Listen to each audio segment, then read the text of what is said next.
Moadim l'simcha, everybody. I hope you are having a beautiful, redemptive Pesach. You are in dinanddaf. In case you've lost track of where you are, there's a lot going on, certainly. I do want to say that the shiur that we are going to learn now, I want to dedicate to our hostages who are still in the hands of Hamas and other terror groups. I probably, like most, if not all of you, was very touched, saddened, worried, filled with hope and possibility at seeing the video of Hirsch Goldberg Poland still alive, and just want to learn some Torah in the merit of the freedom of his freedom and all the other hostages. May they come back soon and as whole as possible. Bezrat Hashem. So this topic that we're going to talk about today is ostensibly about the relationship between ona'at mammon and ona'at devarim, right? Ona'at mammon we talked about last week, essentially duping someone financially by overcharging them or by underpaying. And that clearly is something that relates to finances, right? Even though we saw that perhaps biblically the lashon of ona'ah is actually the lashon of oppression rather than financial trickery of any sort. But certainly rabbinically, we understand the Torah to be talking about oppression with money in the manner of trickery. Ona'at devarim is really interesting because it does seem to have both the sense of oppression and the sense of trickery, right? It's ona'at devarim to suggest that you would be looking to buy something when you're not looking to buy something, or inviting someone to an event that you know they can't come to, but you make them think that you want them to be there. And that's sort of very similar to ona'at mammon. And then there's also just the oppressive piece, which is kind of reminding somebody of a past that they don't want to be reminded of. Telling somebody, oh, well, you used to transgress such and such averot, or, you come from a background that you might not want to be talking about right now. And it's sort of a way of uh, oppressing someone with words. What I think is very interesting, actually, is the Gemara in Bava Metsia Nun Chet Amud Bet talks about the relationship between what we might have called it the relationship between money and words, but the Gemara actually characterizes it as the relationship between mammon and guf, right? The way the Gemara puts it on Nun Chet Amud Bet is Rabbi Yochanan says in the name of Rabbi Shimon Bar Yochai that gadol ona'at devarim me ona'at mammon, ona'at devarim, oppressing with words, is greater than oppressing financially, which presumably means it's a worse sin. שזה נאמר בו ויראתם אלוקיך, וזה לא נאמר בו ויראתם אלוקיך. Because when it comes to ona'at devarim, the Torah says, V'yareta mi elokecha, you should fear your God. But when it comes to ona'at mammon, the Torah does not say that. Now, where exactly does the Torah say V'yareta mi elokecha when it comes to ona'at devarim and not ona'at mammon? So I'll go back to my son's bar mitzvah parsha that he is practicing. Or, right, last week we learned from Bahar v'chitiv kirim kar lamitecha, o kano miyad mitecha al tonu ish et achiv. If you are selling something or buying something, you cannot do ona'ah financially, overcharging or underpaying. That's clearly about money. And then the next two psukim describe, that's Vayikra Kaf He Yudalid, describe, okay, so when you're buying a piece of land or selling a piece of land, you should make sure that the payment is related to how many years are left before the next Yovel, when the land will have to return. But then there's a kind of a summation pasuk in pasuk Yud Zayin that says "V'lo tonu ishet amito," and a person should not oppress their fellow. V'yareta me'elokecha, you should fear God, ki ani Hashem Elokechem, because I am the Lord your God. And Chazal, as you know from learning the daf, learn out that last pasuk "V'lo tonu ishet amito," v'yareta me'elokecha, ki ani Hashem Elokechem, is about ona'at devarim. So Rabbi Yochanan said in the name of Rabbi Shimon Bar Yochai, clearly ona'at devarim is worse in some way than ona'at mammon. It's a greater sin because one tells you fear God. Now, maybe that's implying that there's something very serious about it, even more serious. But then other answers are also given why ona'at mammon might be the lesser of the two evils of ona'at devarim and ona'at mammon. Rabbi Elazar, says, Zebegufo, zebemamono. The difference is the reason why ona'at devarim is so much worse is because ona'at devarim is begufo, whereas ona'at mammon is with someone's money. Now, this is interesting because we might have thought when something says the sin is in someone's goof, in someone's body, you think we're talking about like you physically hit them. What we mean here is that you are actually engaging someone's personhood and not just their money, right? When you say, oh, you used to, the mouth that learns Torah, a mouth that used to eat all sorts of non-kosher things should be learning Torah, right? What you're doing is you're attacking the person. You're not just swindling them financially. And so attacking the person, gufo, the attack on the person is worse, right? Rami Shmuel Bar Nachmani adds his own reason. When it comes to ona'at mammon, you can give the money back. Ona'at devarim, you can't give the money back, which, by the way, may be an explanation of why the guf is worse than the mammon in this case, right? Because it's talking about you've attacked a person's personhood. And we'll just leave it at that, right? But suffice it to say, this assumption of doing something to someone's goof, and here it seems what we mean is doing something to their person or their personhood is worse than just doing something to their money. The truth is that if you look throughout Sifrut Chazal, if you look throughout rabbinic literature, you will actually find this conversation about a person's, I keep wanting just calling it a person's person, right? Because then it doesn't just have to be your body. It can also be your emotions. It can also be your sense of identity and your sense of self, right? It can be inclusive. But you find over and over again a comparison between mammon and goof. And often goof is deemed to be much more weighty, we would say, right? So I want to give us a few examples of where it's considered more weighty.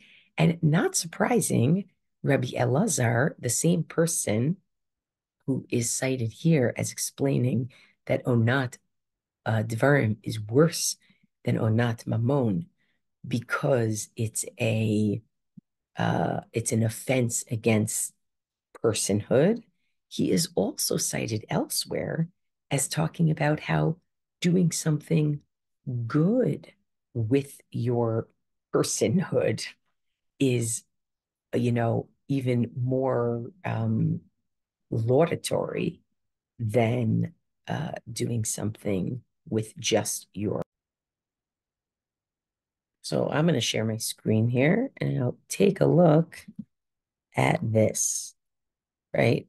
We have the Gemara in Brachot, Va'amar Rabbi Elazar. Rabbi Elazar says, same Rabbi Elazar, Gedolat ta'anit yoter min hatzdaka. Ta'anit, fasting, is greater than giving charity. My timer, why? Zebegufo v'zebemamono. Because when you fast, you do so with your full person. And I'm going to say here it really does mean with your body. Whereas when you give tzedakah, you are doing something only, quote unquote, financially. What's interesting here is you have Rabbi Elazar in both places. So I have a few questions, right? Meaning one question I could ask is was it just a known thing that Rabbi Elazar thought that in general, actions with the self or against the self or using the self were more significant, meaning more laudatory if they were good and more punishable if they were bad than actions relating to finances? And then the editors of the Gemara connected that to both the case of ta'anit, where you're fasting and you're using your body, and the case of ona'at, devarim, where it's not about the body, but it's about the person. Or perhaps is it possible that Rabbi Elazar actually said gufo and mamono when it came to the actual goof of fasting, and then the editors related it to the idea of offending someone's goof, not literally their goof in ona'at devarim, but their personhood, and they kind of expanded it beyond. So that would be hard to know. But suffice it to say, what we do have is we have two examples. One where you did something bad to somebody's goof, ona'at devarim, meaning you've insulted their personhood. The other where you've done something good using your goof, literally bodily. And in both places, Rabbi Elazar seems to say that it is a weightier thing that you have done. Now, of course, this is going to have ramifications on the way that we think about people's emotional well-being versus their financial well-being, the way we think about, people investing of themselves and their time and their energy versus investing their finances. But we'll get more on that later. But certainly that's one way that this shows up. Another way that this conversation about the goof and the mammon shows up is actually in a conversation that shows up even earlier in the Mishnah, which is related actually to last week's parsha, to Parsha Metzora, to the situation where somebody's house may have tzarat, and the Torah says, "Vitziva hakohen vinu et habayit." The Kohen tells everybody, we need to empty this house out, essentially before we make a pronouncement that this house is tameh. And the Mishnah in Negaim, Perek Yud Bet Mishnah Hey, discusses this issue. And what comes up in context of that is this question of mammon and goof. So let me share my screen with you.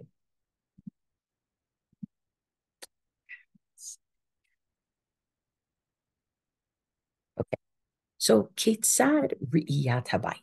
How does it work when a Kohen is looking at a house to determine whether it has tzarat?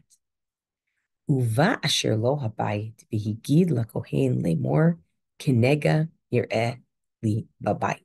Right? So first thing, we are citing right from the Torah.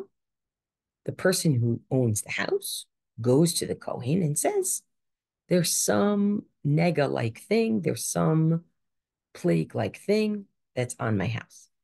Afilu talmid chacham v'yodea shehu nega vadai lo yigzor v'yomar nega nir'ali babayit ella ke nega nir'ali babayit. Even if the owner of the house is a great Torah scholar and knows that this is sarat, that person themselves should not be making the decree that is sarat. Rather, they should go to the Kohen and say, ke nega nir'ali babayit. It's like some sort of plague, meaning the Kohen's going to have to make the decision. And hence, Torah says ke nega. And then, continuing to quote from the Torah, "V'tziva hakohen ufinu et habayit," right? And the Kohen is going to command everybody to clean out the house, right? And this is b'terem yavo hakohen lirot et hanega, right? This is before the Kohen is going to go see the nega, v'lo yitma kol asher babayit, so that not everything in the house becomes tameh. Because if you left the things in the house, they would become tameh. And then the pasuk says, "V'achar ken yavo hakohen lirot et habayit." Then the Kohen goes to see the house, right? Now, they're clearing out everything from the house, right? Now, what does it mean? Everything. So the Mishnah continues, "Va'afilu chavilei etzim, va'afilu chavilei kanim." Tivri Rabbi Yehuda. Rabbi Yehuda says you even take bundles of wood and bundles of reeds out of the house. Rabbi Shimon Omer, esek hula pinui. Rabbi Shimon says this is going to be something that keeps a person occupied. Second. Sorry, I just got stuck on my computer.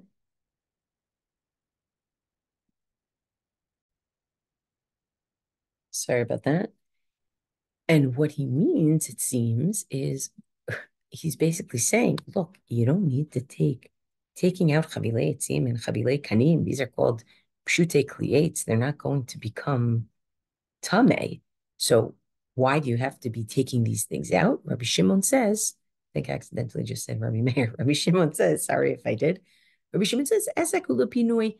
The Torah says, ufinu atabayit, spend time clearing out the house, right? Like that might be something separate from below yitmakol asher babayit, right? Below yitmakol asher babayit is for the stuff that could become tameh and you're taking it out. And ufinu atabayit is take out everything, even the chabilei etzim, even the chabilei kanim, even though they won't become tameh. Now comes Rabbi Meir. Sorry, Amar Rabbi Meir. Rabbi Meir says, "V'chi ma metamelo." I don't understand. What's the big deal? Like, what's going to become permanently tameh here? Im tomar, if you say kleitzav uvegadav umatchotav, if you say what we're worried about is the person's kalim that are made of wood or made of cloth or made of metal, then so what if they become tameh if the house has tzarat? Matbilan vehin torim. Just immerse them in a mikvah and they become tahor. So Alma Chasa Torah, what was the Torah so worried about? What was the Torah trying to protect by saying, empty everything out of the house before it becomes tameh? Al klei cherso ve'al pacho ve'al tifyo. The Torah was worried about a person's earthenware, the cheapest stuff that a person has. Meaning, even that stuff. Why? Because earthenware, you can't be mitaheret. You have to break it, right? That's how you're mitaheret. You break it. But that stuff is so cheap. And so the Mishnah says, and here comes, the mammon and goof stuff. Mishnah says, Im kach Torah al mammonu habazui, if the Torah is so careful, even to protect a person's cheap possessions, that before you declare a house to have tzarat, you take out everything, including the earthenware.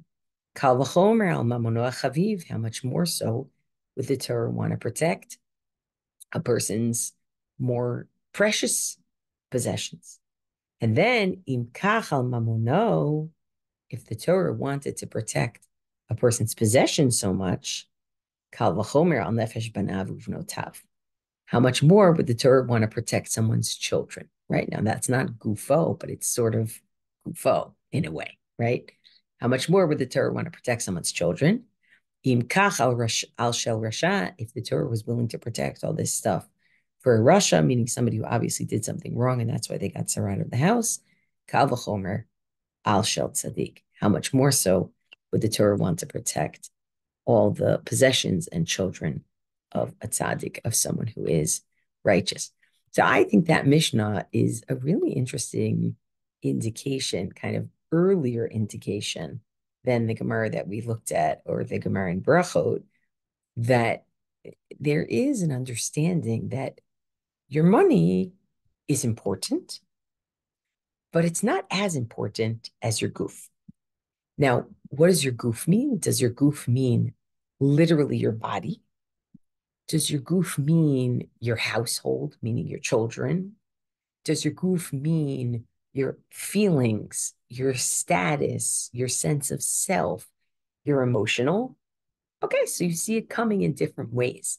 But to me, the most interesting hashlacha or example, most interesting case where the Gemara, or that I've encountered, I should say, where Chazal talk about the difference between guf and mammon, is not the situation that we see in Bava Metsia, where you're doing something to somebody's guf, meaning their person, through ona'at devarim, is worse than doing something to their mammon, ona'at mammon. Not the situation in brachot, where doing something bodily, like a ta'anit, that is worthy, is better, or maybe more effective, maybe it even means, than tzedakah, than charity, because that's only with your mammon, right? And it's not even, do we protect the Mishnah and Negaim, does the Torah protect, if the Torah protects a person's money, kal v'chomer, the Torah would protect their, children, who I'm thinking of as an extension of goof in a certain way. But to me, the most interesting example is the Gemara in Yoma, okay?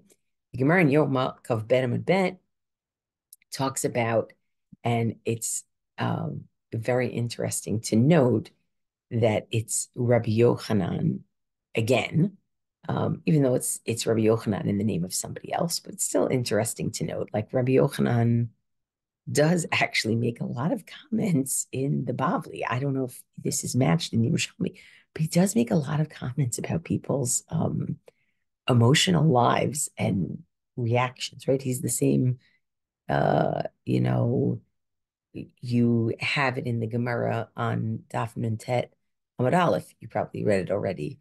That better to commit adultery than to be malbin pnei chaver b'rabim, right? Rabbi Yochanan has all these interesting things. I actually wrote a piece in the new Rabbi Sachs book about joy. I think it's called Ode to Joy.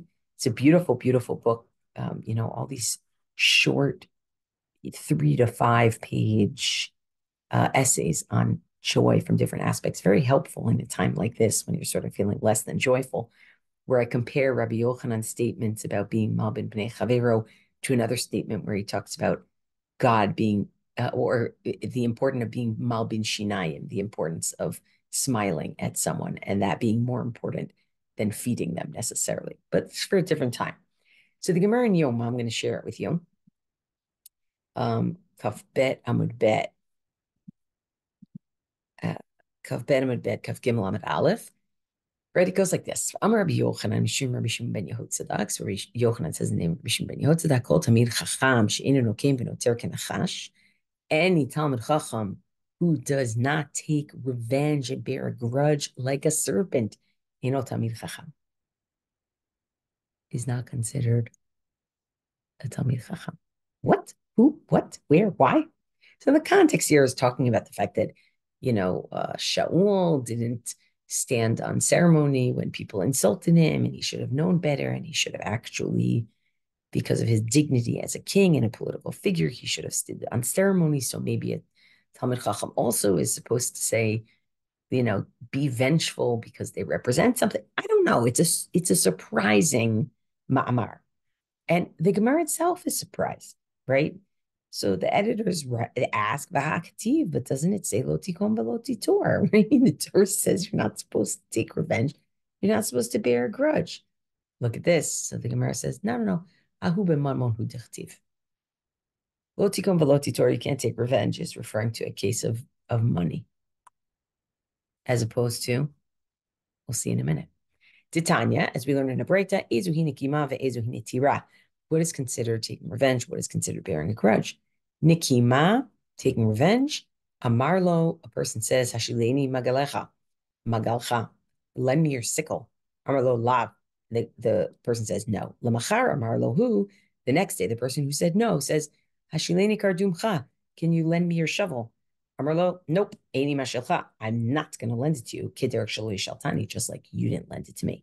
Zohi nikima, that is taking revenge, right? You're,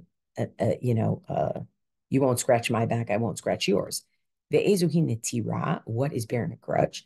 Amarlo hashileni kardumcha, somebody says to another, let me borrow your shovel. Amarlo, lo, the person says no. Amachar, amarlo, the next day, that person who had said no says hashileni chalukcha, let me borrow your, your outfit, your jacket.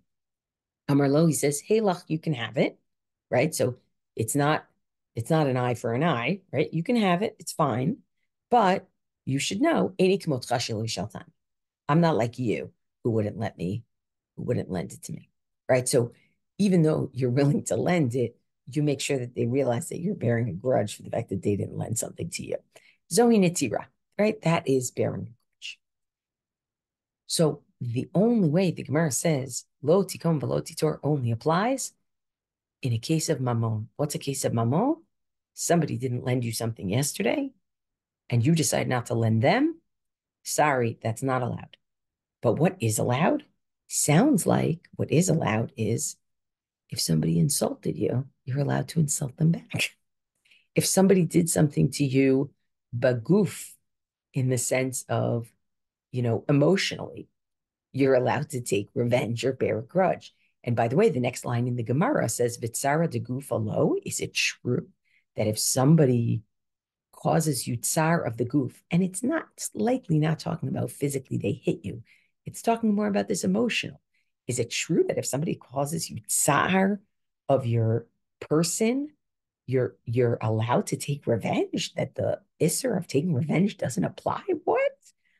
Tanya, don't we have a Breita that says Hanel Avin ve'enan ovin those who are able to be insulted and don't insult back, right? Sounds like we're not talking about somebody punched you. We're talking about somebody said something mean to you, right? That's sa'ar haguf here. Shomin cherpatan beinam meshivim, people who are able to hear, humiliation of themselves and they don't answer. Osin me'ahava usmechin b'yisurin, who do so out of love and are even happy with this painful consequence, which is a topic for a different shiur, I think. Alein hakatuv omer, about those people, doesn't scripture say v'ohavav kitzei tashemesh b'gvurato, right? Those who love God are, as bright as when the sun, shines, right? Meaning the Gemara basically says, well, you're not supposed to do nikima nitira for tsar haguf either. You're not supposed to do if somebody insults you. Don't we have a braita that says better to be the person who gets insulted than the person who and doesn't insult back than a person who insults back, right? Better not to answer, right? So the Gemara goes on and figures out ways to work it out. But it's kind of shocking, and this is why I love this Gemara, because I find it fascinating, that it seems to be that there is a suggestion that, listen, when it comes to your mammon, if somebody does something bad to you, they aren't going to lend to you. You can't take revenge or bear a grudge. If they come and they ask you for something, you got to give it to them.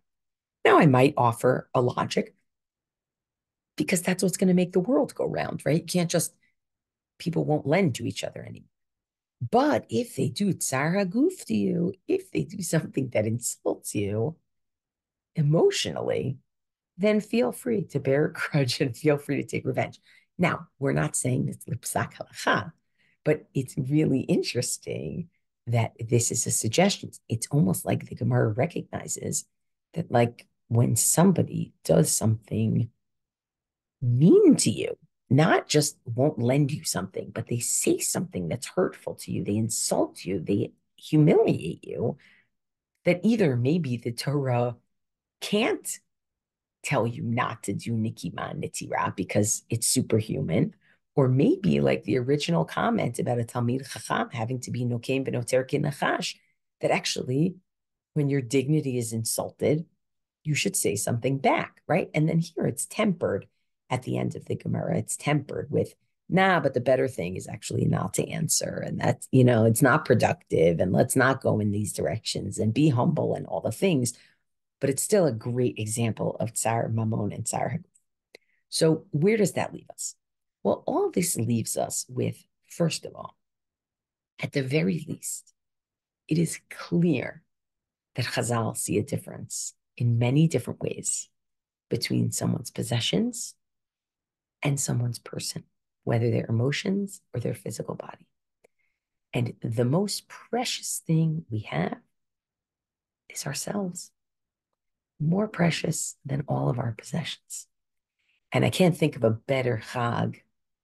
I can't think of a better chag for that message than Pesach, both in terms of ourselves getting our gufot back from slavery, and also because of this incredible isser on chametz that isn't just an isser of don't eat it. It's an isser of don't own it. And it isn't even just an isser of don't own it. It's an isser of don't get any benefit from it, right? It's like we literally alienate ourselves from something that is a possession of ours throughout the year. And it's actually a humbling experience. And it should be a humbling experience, right? That like our mammon is not all that we are about. But the second thing I would say is that I think it's really interesting to consider the relationship between mammon and guf. I skipped over it, but in number 2, the Balei Tosfot on our Gemara, they cite a Gemara elsewhere that you learned probably in Bava Kama, Daf Kuf Yud Tet Amud Aleph, where the Gemara said, "Haguza lechavero shavepruta ki'ilu gazal nishmata." Someone who steals a pruta's worth from someone else, it's as though they've stolen their soul.